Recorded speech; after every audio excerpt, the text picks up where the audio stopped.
Welcome to the Western Bound podcast series, with talks on traditional spiritual teaching and its application in the world today. The intention of the series is to offer something useful for those who are drawn to study themselves and engage practice on the spiritual path. New talks are posted twice each month. The content of the talks is for informational purposes only and not to provide any kind of counseling, medical, or professional advice. This podcast is titled, Telling What is True for Us and Trusting, Bridging the Inner and Outer World. The talk was given by Juanita Violini on September 21st, 2024 via Zoom. Juanita is an artist and writer-producer of interactive mystery entertainment who has been a student of the spiritual path for over 35 years. In this talk, she says that we have clarity when we recognize what is true for us. She describes the compulsion to avoid truth, which originated in childhood, and the impact of her ongoing practice with acknowledging what is true and of speaking it with discernment. She asserts that the only standard to hold ourselves to is what is true for us, and that our inner experience is a bridge to how we relate to the environment. Juanita notes that when we tell ourselves what is true for us, it is easier to let go of emotional charge, to accept what life sends our way, and to know if others are trustworthy. She states that when we see that we are not ultimately in charge, we can experiment with letting go of control, which allows room for magic and something much better in our lives. She begins by describing the change to the title that she made just before the talk. If there is benefit in this talk for you, please consider sharing the link to it or writing a review on social media or on one of the podcast platforms. Juanita Violini. Well, thank you, everyone, for coming. I was getting ready for the talk, and I'm like, oh, the title isn't quite accurate. The actual title is Telling What is True for Us and Trusting. That's quite different from telling the truth, because the truth is big and it's vague and it's something we can feel when we hear it. The truth could also be reality and we're living in it. But telling what is true for us is quite a different thing. And I want to say for me, it was much harder to identify. When I hear some spiritual teachers talking, you can tell it just resonates with, yes, that feels like that is true. You know it is. But when it comes to talking about what is true for us, it is a whole other ball game. And so the first thing I want to talk about is avoiding the truth. And as long as we avoid the truth, then we are stuck in illusion. For myself, and I don't think I'm alone in this, the compulsion to avoid the truth is super fast. And do we even know that we're avoiding it? That was the first thing. So I guess the realization I had about telling what is true for me is the one thing that has made the biggest difference to my life. The one realization that just shifted so much for me. Have you ever caught yourself avoiding the truth about some small, inconsequential thing and wondered why?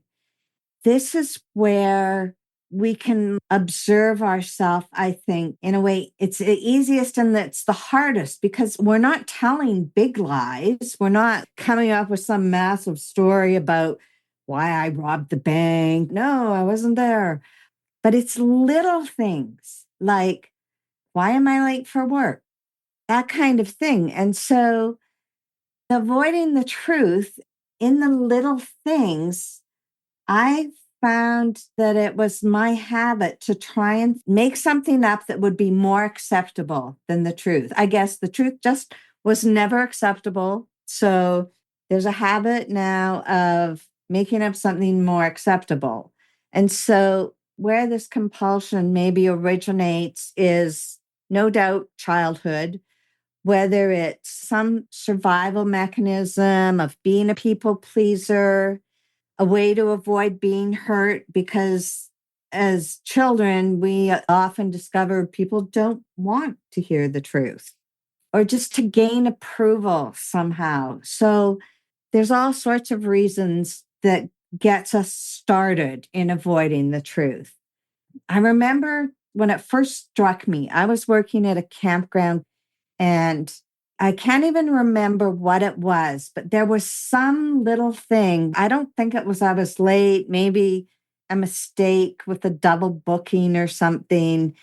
And I was like, oh, I'm going to have to explain this. And the reason it happened, in fact, was just an innocuous little thing. But I saw myself wanting to somehow embellish it or come up with a better reason. And it was really startling to feel this urge to change what was true. And I don't think I ever actually had to explain the thing, whatever it was. But the realization that I wanted to change it really stuck. And then I got to see more and more the times that I would just unconsciously do that.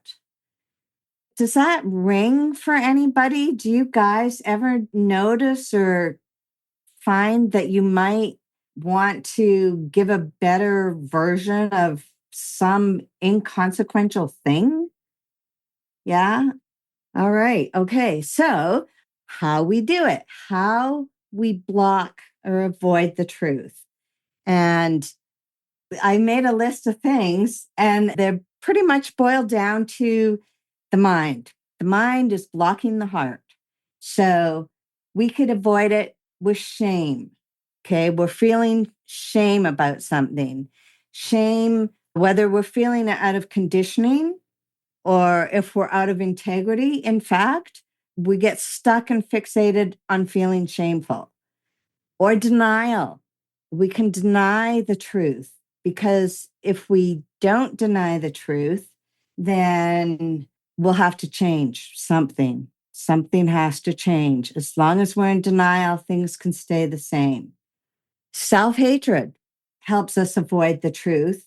We sort of assume that we deserve that or that it's true of us.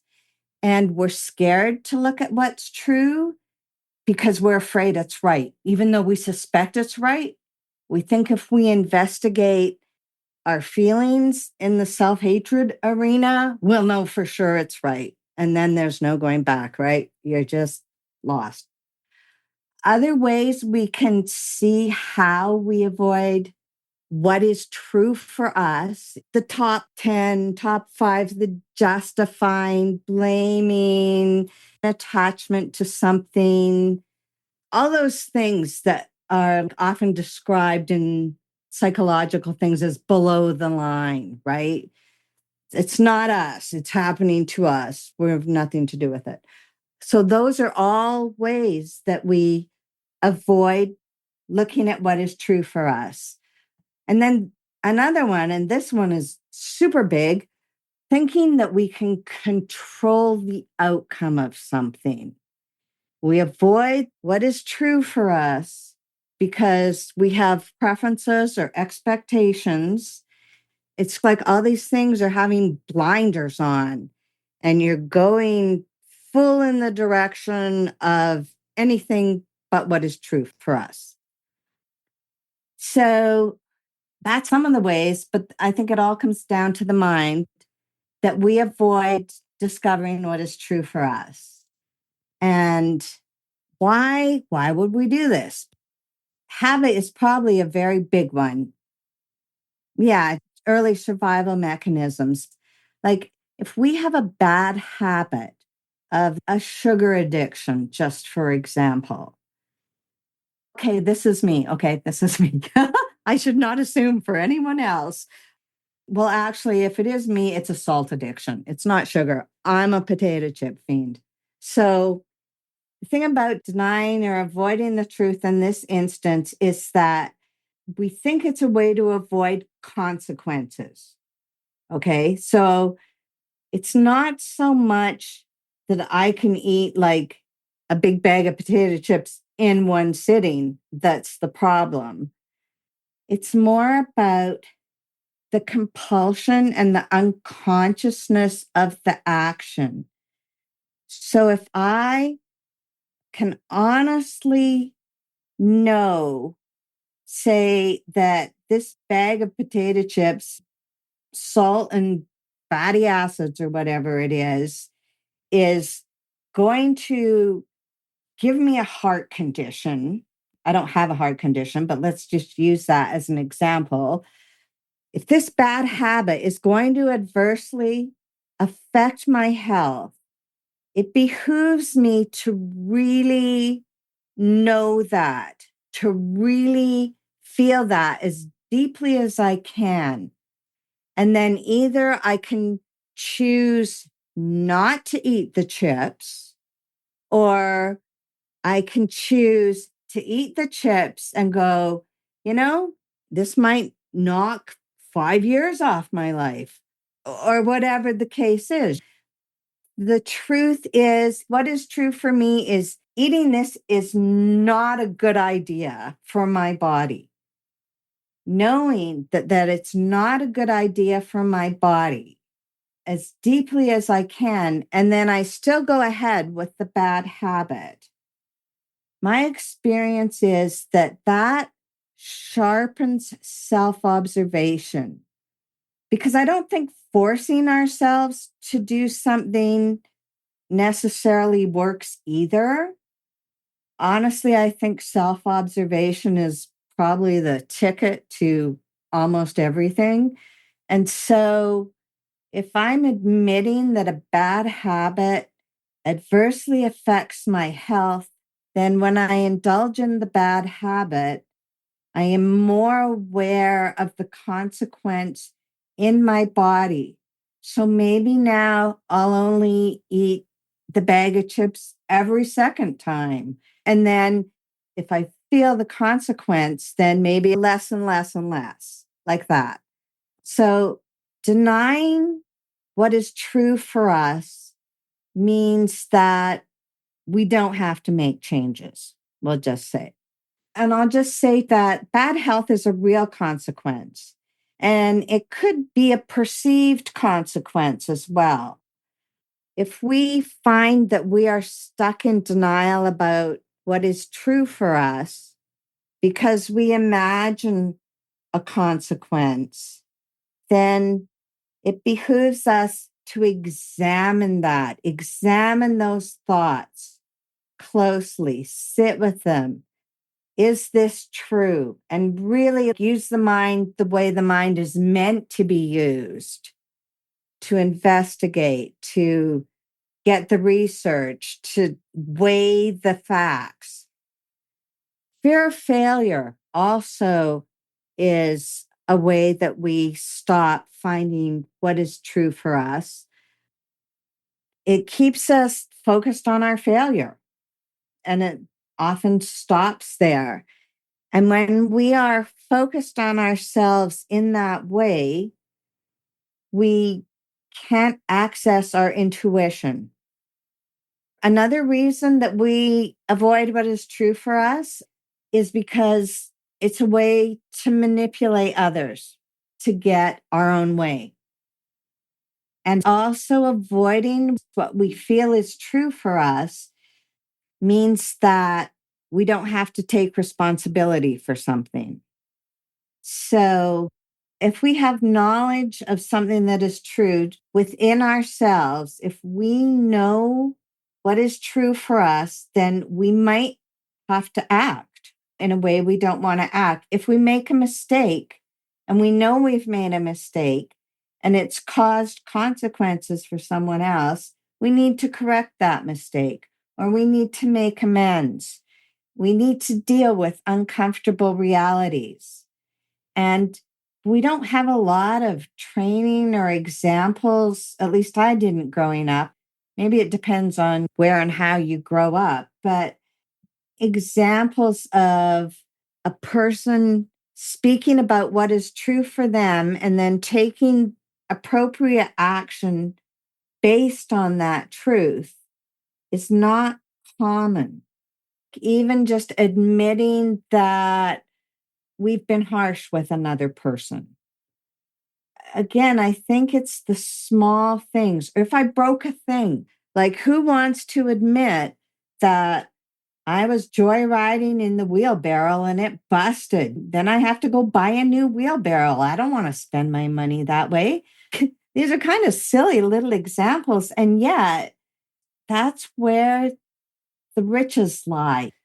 So I have a quote from Lee Lozowick, an American spiritual teacher. As long as you think truth can be found elsewhere, other than where you are cutting yourself off from reality.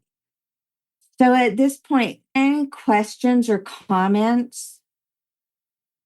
I can really relate to what you're saying. And for myself, I was made to be overly responsible as a child.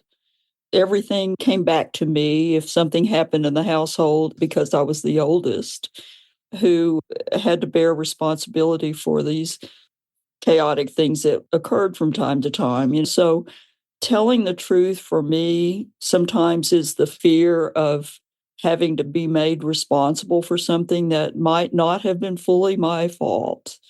Sometimes there's this fear of the transparency that is going to arrive. So it's a fairly complex thing, this thing of taking responsibility and telling the truth about oneself in the moment. But I think for me, the freedom comes when I can also speak about the fear in the face of it. Like, I'm afraid to say what I need to say to tell you the truth right now because of what I feel you're going to think about me or something like that. That can also be very freeing if I have the courage to do that in the moment. It sounds like the truth is at that young age, even though you were the oldest, it shouldn't have been your responsibility. Yeah. You know, that's important. What is true for us is often not what we imagine. Yeah, thank you for your comment. Anything else you want to add to it? Just that the topic of what we're speaking about has an element of sadness for me Mhm. because of how I have denied myself the freedom to speak freely and to Mhm. feel my wholeness in the moment relative to holding back who I am or what's in my voice to speak or what it is I need to say in the moment. There's a cost to not telling the truth about myself. Yeah. And I'll talk a bit more about this in a bit, but telling what is true for us is something that we need to tell ourselves first. We need to know for ourselves what is true for us. And then you're not speaking your truth necessarily might be a very wise thing because we also have to discern who is appropriate to share what is true for us with. And that's something you can only know moment to moment. Telling the truth about how I'm feeling requires that I know what I'm feeling. Ah, And I would say, well, on the spiritual path, we've been observing and all that for so long that we know ourselves to that extent. But I'm not sure all the time that that's clear for me. I was just talking to someone the other day and I was realizing that I'm annoyed. And I was thinking about the things that this person was doing. But really, what was going on for me? Why was I feeling that way? I've actually really thought about that. And if I can't tell the truth about what's really going on for me, I can't relate with this part of myself. And then it's easy to blame this other person. I mean, even if subtly, this part of myself that's hidden, am I scared or am I sad? Anger is easy. That covers up some other thing.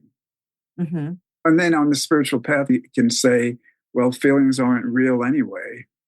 and bypass that part of ourselves and internalize it. I've found that to be actually more the case early on for me. Oh, and that's what is. To me, relating to what is isn't just about the environment, it's also about my own experience. Oh, so the thing about the being the bridge is that your own experience is how we relate to the environment. So recognizing the truth. What is true for me? So the thing about this talk and all talks probably is that we share information based on our experience. And that information is meant to be taken by others and experimented with to see, is this also true for you? Because I'm going to make a bold statement and say, I think this is going to work for everybody. And that could be completely wrong. Okay. You have to investigate for yourself. But what works for me is that uncomfortable feelings. I remember this one time somebody called me on something, totally caught me out on gossiping, sharing information that wasn't mine to share. And they called me out on that. And I felt horrible, horrible. I had the wherewithal not to try and justify it, not to try and blow it off somehow. I got out of there as fast as I could. That is true. But I did not excuse it or justify it. And I went and I sat in my car and I felt it. I felt the contraction. I felt how deeply my heart hurt, and it hurt a lot. And I sat there and I felt that. And I remember again from Red Hawk's self observation. If you haven't read his book, highly recommended. I felt the pain and I put my attention on my breath, on the pain and on my breath. And that technique of putting your attention on your breath, you can only breathe in the present moment, right? So you're not in the past or the future. If your attention is on your breath and you're feeling what's going on in your body, then my experience is you get new information, whether it's your intuition. I don't know how it works, but this is my experience of feeling the uncomfortable feeling, focusing on the breath. When I gave information that wasn't mine to share, I got called on it and my mind froze and I got myself out of there. And I didn't necessarily know what was true for me then until I sat in the car and could feel that what that person said was, in fact, true of me and for me. I had done this, I was out of integrity. So we don't have to do anything with that. That quote or statement, and the truth will set you free, is actually true. It is actually true because here's how it works. When you recognize or know what is true for you, that is clarity. That is clarity. Clarity is about you know where you stand, knowing what is true for you. This is your inner world. Okay. You know what is true for you. You have clarity. You know what you're standing on. Knowing where you stand is the first step to moving. So if you want to know where you don't have clarity, where there's a lack of clarity, then anytime you have a habitual response of shame, look there. Or thinking something is wrong with you, that shows a lack of clarity. You need to look there to find out what is actually true for you. And also remember, because we live in dualities, there's no choice really. A lack of clarity is also frequently self-serving in a way. It keeps the status quo in place. It's a familiar thing. Having clarity, we fear will disrupt that. And when we see clearly, with that comes obligation, which is something we don't understand, I think, and it doesn't sound good. So let's not go there. So we don't like to examine these feelings or these thoughts or whatever it is. But any of those habitual things, if we're justifying something, if we're blaming something, if out there is the reason that we don't feel good, that shows a lack of clarity. We don't know what is true for ourselves if we are trying to get information from outside of us. We don't want to examine this because it's painful and we don't want to find out what we're hiding from ourselves. If we get clarity, that means we are obligated, whether we take it or not, to do the right thing, whatever the situation calls for. With clarity comes responsibility. And it's not easy and it's not always fun, although it does get to be more fun. So there's that. When you have clarity, then the blocks dissolve. Just like getting clear, seeing what is true for you. My experience is that's all you have to do. Then something else kicks in, like that George Harrison quote, right? I was going to read it at the end. When you align yourself with truth, then you are in a harmonious relationship with both the inner and the outer world, which does not mean agreement. It does not mean any like airy fairy, new age, everything's happy, peaceful, rainbows, unicorns. That's such a stereotype. Anyways, this next quote from Michelangelo: I saw the angel in the marble and I carved until I set him free. And Michelangelo, he believed, and he's talking about his sculpture, but he believed the soul was struggling, bound by matter, and that through carving, it was possible to release the soul from the stone. And that it was the conflict between the two, between being bound and carving away everything that wasn't the angel inside would release the soul. And Alex Carroll, he said, man must remake himself, and he cannot remake himself without suffering, for he is both the marble and the sculptor. To me, this speaks exactly to what we are speaking about. As the sculptor and the marble, getting rid of all the reasons we avoid what is true for us, all the things that stop us from accessing that, that is chipping away the excess marble, and that sets the angel free. So I'm going to read this thing. When you are grounded in your truth, you no longer fear reactions or outcomes because you're not trying to control them.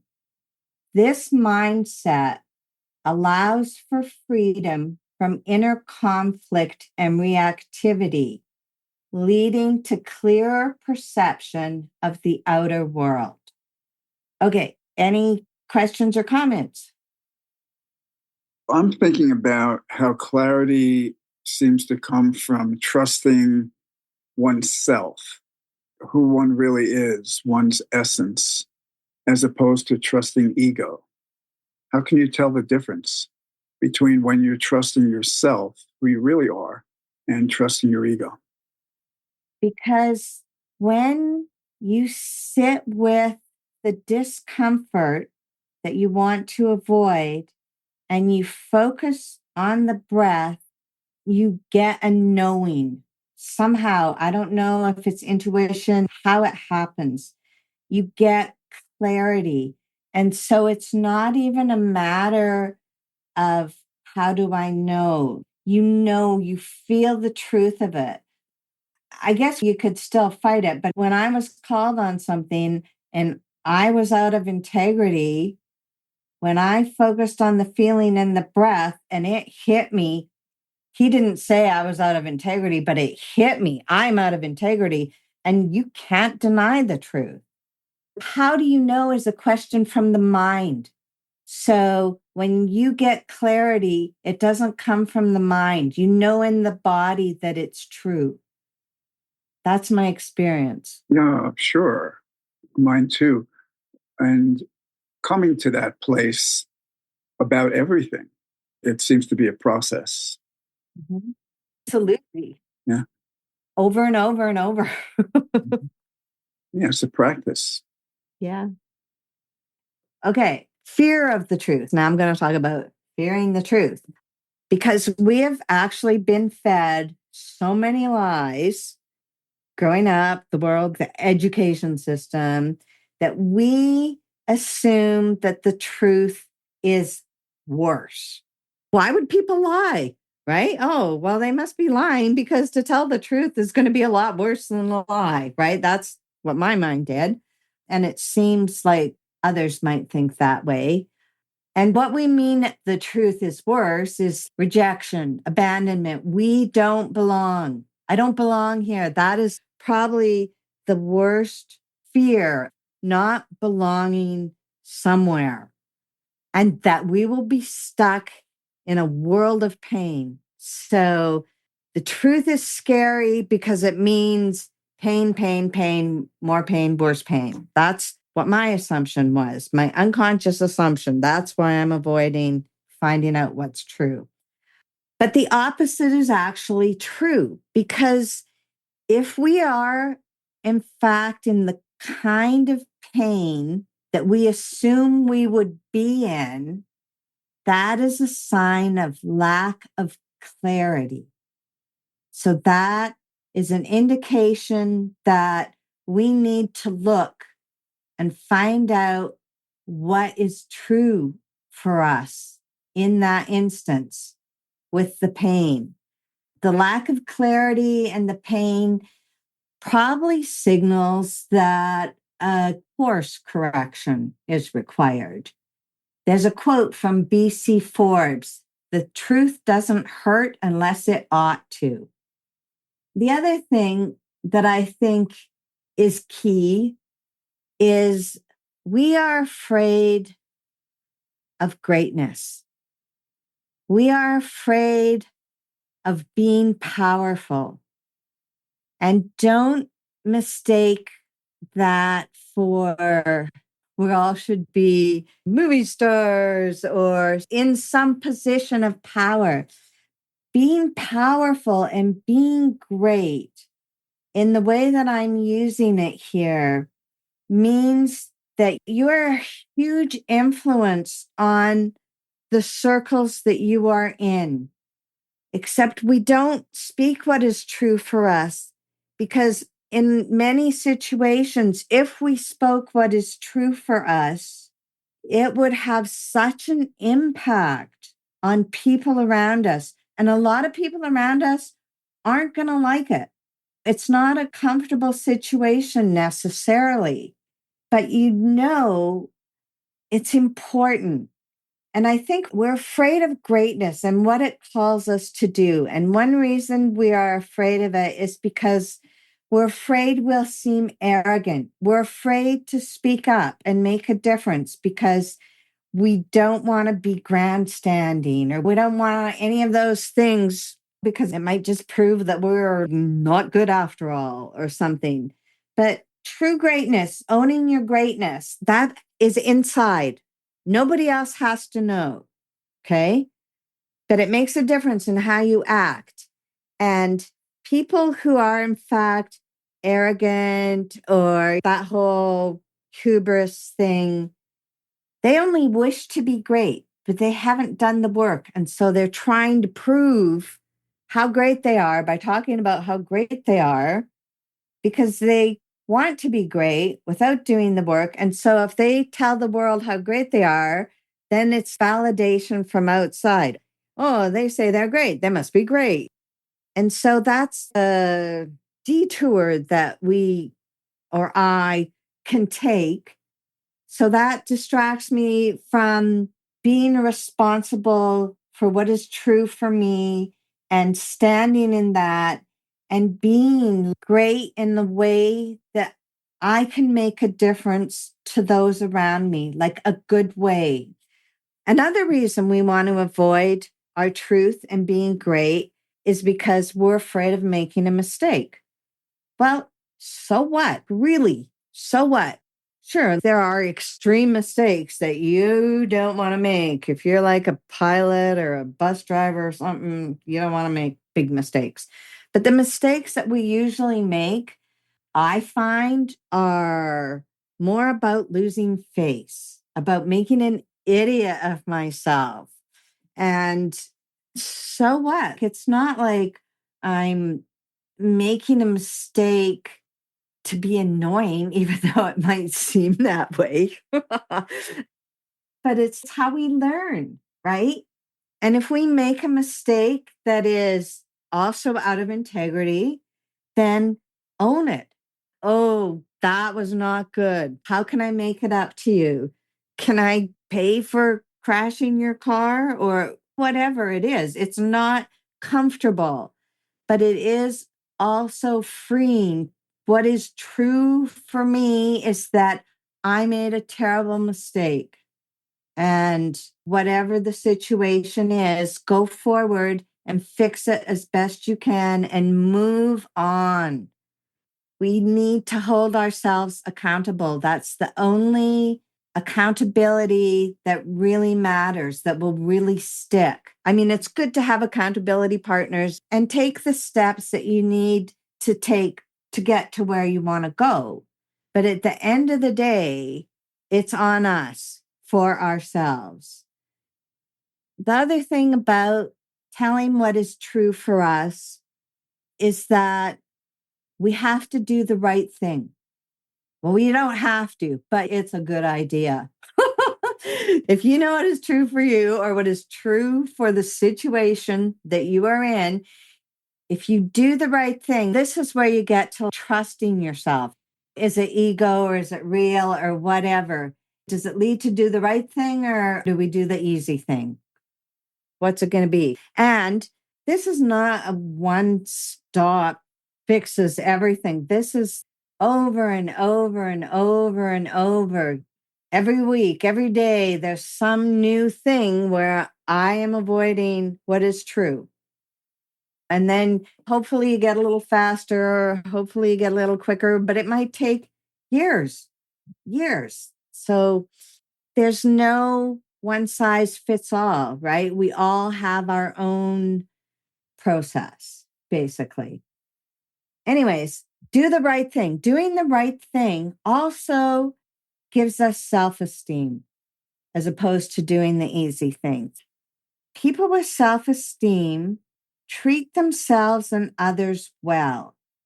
So if you see a person who only treats themselves well or only treats others well, it's not a hard and fast rule, but it is a consideration.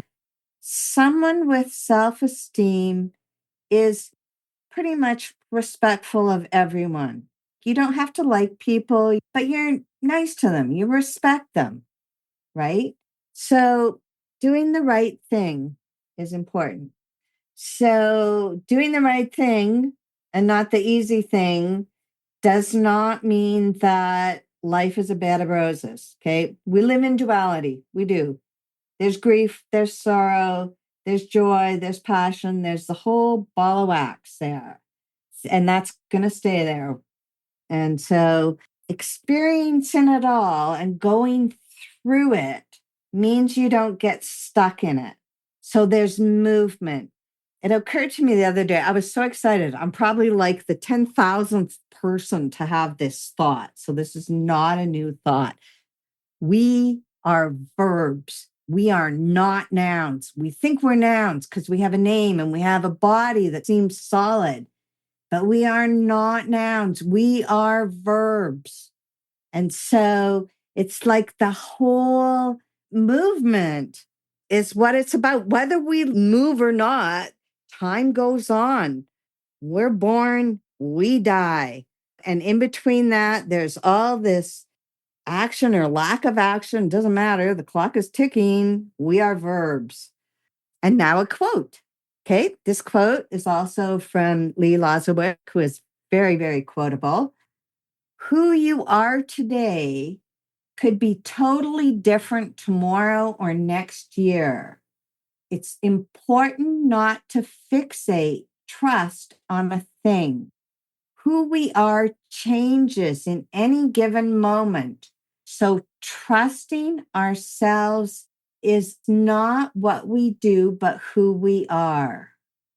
So it could change and does change every moment, anyways. We are verbs. So there you go. Then doing the right thing, self-esteem, treating ourselves and others well. And nobody else can tell us what the right thing is. Okay. So it's not like if this happens, this is the right thing to do. You only know it in the moment. Should you stand up to the people who are bullying the person who is different? You can't know that ahead of time. What are the circumstances? Are you endangering yourself and the different person more by speaking up? There's no way to tell ahead of time. But if you do to the best of your ability, and our abilities will change on any given day, depending on maybe what you ate, whether it's raining, whether you finished a project, who knows, right? But you will know in the moment what is the right thing for you to do. What are you currently capable of in that moment? So the only standards you are held to is what is true for you. Really, that's the thing that counts the most. So when you do the right thing, then you learn to trust yourself because you can see you're not taking the easy way out. You're not sloughing it off. You're not ignoring things. And sometimes you do. Sometimes I do. Sometimes, nope, not going there today. And that's fine. That's fine. Be honest to yourself about it. Today, I don't give a hoot. I'm going to be selfish and indulgent, and I'm going to sit and read my trashy novel for 10 hours. And I don't care if people are hungry. It happens. I'll cook them a feast tomorrow. No. So when you get so that you can trust yourself to do the right thing, then the fear of being who we are and speaking about what our experience is, if it's true for us, the fear disappears. And then we shine, we're free, we fly. It's not, oh my God, look at the glow on that person. Oh, look at that halo. It's not like that because it's an inside thing, but it's a spaciousness. You have the space that life or the divine or God, whatever word you want to use, you're spacious and you can be moved. So once you know what's true for you, then the next challenge is learning how to speak about it. So a lot of times I knew what was true for me, but my default mode is attack. I am always defending myself, and you're not going to get a chance because I'm going to take you out first. My default mode is attack. And so when I have something that's true for me and that's important, and I want to communicate it, I have no idea how to say that and be heard because I'm, and it doesn't go anywhere. You just have to keep trying. I lost face a lot, a lot. And people thought I was an idiot a lot. But I did finally learn to hear myself. Even to this day, I can go, oh, that's not right. Now I have the presence of mind, or I have figured out to say, hey, I am aware that I sound like a raging maniac. Don't let that let you discount what I am saying. And I try to keep talking about what is true for me. What is true for me is I hear myself talking like a raging maniac. And what is also true is that I know there is value here in what I'm saying, and I know I can't communicate it properly yet. So please try and see beyond my delivery, basically. Maybe one day I'll just be able to nail it. I'll be able to present what is true with humor and finesse, and people will go, oh, she's right. Well, aren't those sweet words, hey? Oh, she's right. Anyways, so learning how to speak what is true is a whole nother challenge. Just keep trying. And this is also another thing I learned the hard way. I'm not meant to say everything to everybody. First of all, is there any chance they're going to hear me? So if they're not going to hear you, if you are not going to influence anybody with your greatness, then it's best to keep it inside.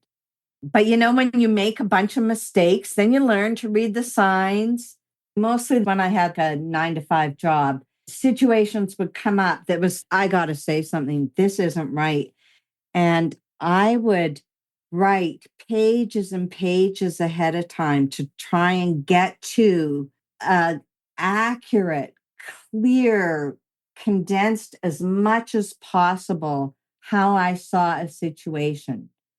I would write and I would do all sorts of things before I would finally go talk to the person that I needed to talk to.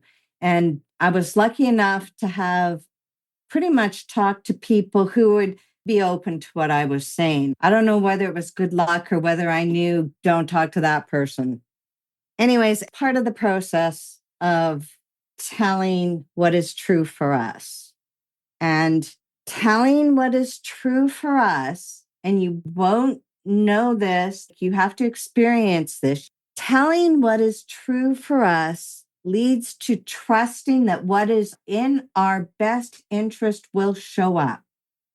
So, you know that based on your own experience. If you experiment with telling what is true for you, I believe that you will see you gaining a trust that what is in your best interest is what will show up. Because the mind creates or focuses our vision so much on what we put our attention on that if we're always looking for the negative, if we're always looking for what's wrong with something, that's what we see. But if we put our attention on doing the right thing and being true to ourselves, then life is also true for us. What is in our best interest does show up. Anyways, something to experiment and play around with. Oh, yeah. Okay. So I had an example. This is kind of fun. This made me laugh. So I'm going to go spend the night at Vicky's. Vicky's invited me to her house and oh, great. And I walk in and Vicky, thank you so much. I really appreciate this. By the way, I'm a kleptomaniac. And so when I leave in the morning, you have to check my purse and my luggage and my pockets and make sure I'm not walking out with your jewelry, right? How many problems would be solved if we had the freedom to go, oh, I'm this, I'm that, I'm an alcoholic. If you don't lock up your liquor cabinet, you're only going to find watered down bottles in the morning, right? And then who knows what response that will get.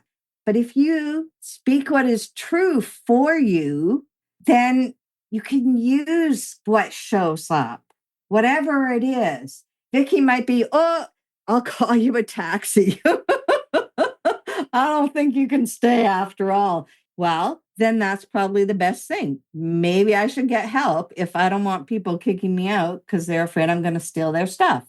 So telling what is true for us, to ourselves, and to appropriate other people creates a spaciousness and it allows us to be moved. And when we are moved, that often looks like kindness, generosity, and compassion. That is what we are moved to do and to be. And spaciousness also gives room for magic to come into your life. And this looks like serendipity and coincidence and luck. And the things that are in your best interest show up. Another quote from Lee Lozowick. To trust yourself does not mean you'll never make a mistake. It means that whatever circumstances you find yourself in, you'll make use of the situation. So mistakes mean that you've done something that you will now have information about not to repeat it. So that's a way of growing. There's a quote, I've never made a mistake, but I've done things that given what I know now, I wouldn't do again. And it's necessary for me to know the truth, not necessarily for me to speak the truth. I think you've said all these things. I'm just underlining what you've said. But about that, we feel like I need to speak my truth. Will it serve? I look at the situation, can the person hear it? And I have found that unless somebody's asking the question to offer them information that they're not asking for is not useful. And just because I know what they need doesn't mean that they're ready for it. We each have our own process of coming to things that requires the right set of circumstances at the right time for us to get something. I am not obligated to clarify their confusion with my opinion about what truth is, which might change tomorrow with new information. We change how we are when we get new information or we have new experiences, not because somebody tells us something. So there's a great need for the ability to be patient and trusting in this process. How many things really need to be said? So the last thing I want to talk about is trusting the truth, trusting what is true for you. This is our true north, right? This is how we navigate. This is the Virginia Woolf quote. If you do not tell the truth about yourself, you cannot tell it about other people. So if you know yourself, then you know others. If we tell the truth about what is true for us in a simple, straightforward way, then it's easier to let the emotional charge go and accept what life sends our way. If we do this, then we can trust ourselves and we can discern if others are trustworthy. And we can keep our attention on our inner and outer world. So I would guess that most people on this talk, probably I'll just say everybody, has had some experience of seeing themselves act in a certain way and then recognizing when someone else does the same thing. If you're not knowing what is true for you, then we get stuck in feeling contracted and in being reactive. So if we don't have clarity about ourselves, we don't have clarity about the outer world. When we speak what is true for us, we have clarity. So we are not stuck in reactivity or confusion. And we are grounded in ourselves. And then miraculously, we do not care about outcomes. We are not trying to manipulate, to change, to have preferences.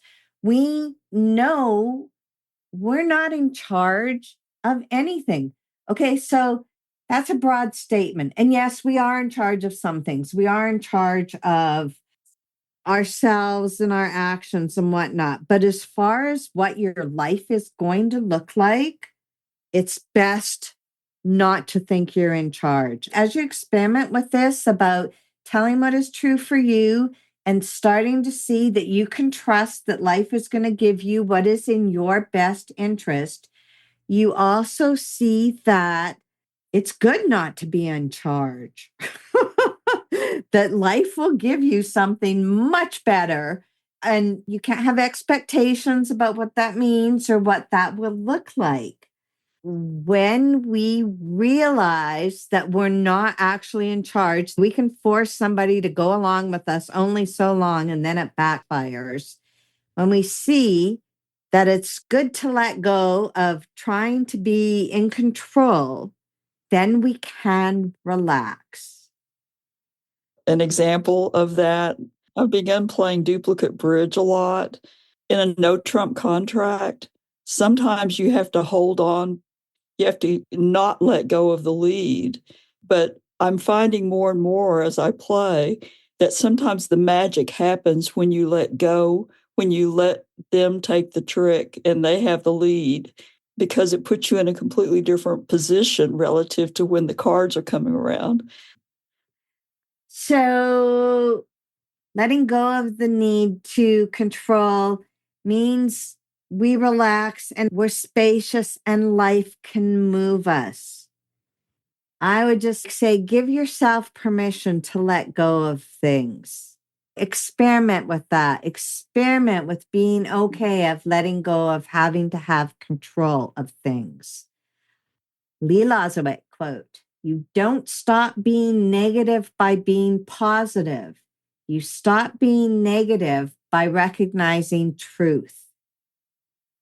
Now, I'm going to give you some examples, recent examples, because this is an ongoing event, recognizing the truth. My thing that I know that I am out of control or want to be in control is I grasp. I grasp for things, right? I'm afraid I'm going to lose something that should be mine or that something is going to be taken away from me. So I get stuck in this place. And all the old things about, oh, I'm not good enough for the thing and blah, blah, blah, until finally the pain of resisting the pain is worse than just feeling it. And so if I let go of the grasping, then I'm opening up to new information. And the information might be that the thing I'm grasping isn't mine, or it might be mine. But if I'm grasping, then that's telling me I need to change my relationship to it somehow. So I have some examples. I have a friend who makes these beautiful boxes out of paper and cardboard, and they have secret compartments and they have fold outs and they have hidden things, and they're beautiful. And this woman, we have so much in common. It's like, I want to work with this woman. We have to have a project together. It would be so fun. And then I have a different friend who visited. And this other friend is into making books and bookbinding. And I'm like, oh, these guys have to meet. And so I introduce them to each other.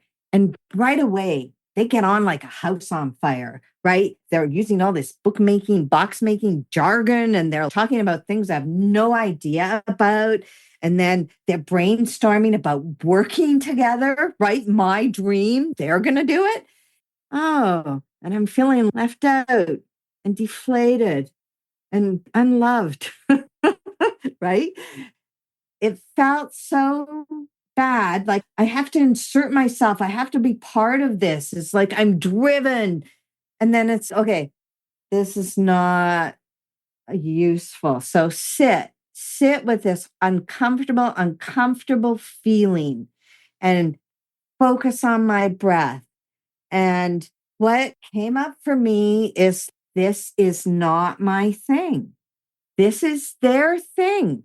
And I need to step back and let their thing evolve as it's obviously meant to evolve, and be happy for them. They're both so excited to be able to work together, and trying to make it my thing it's just not ever going to work. So let it go.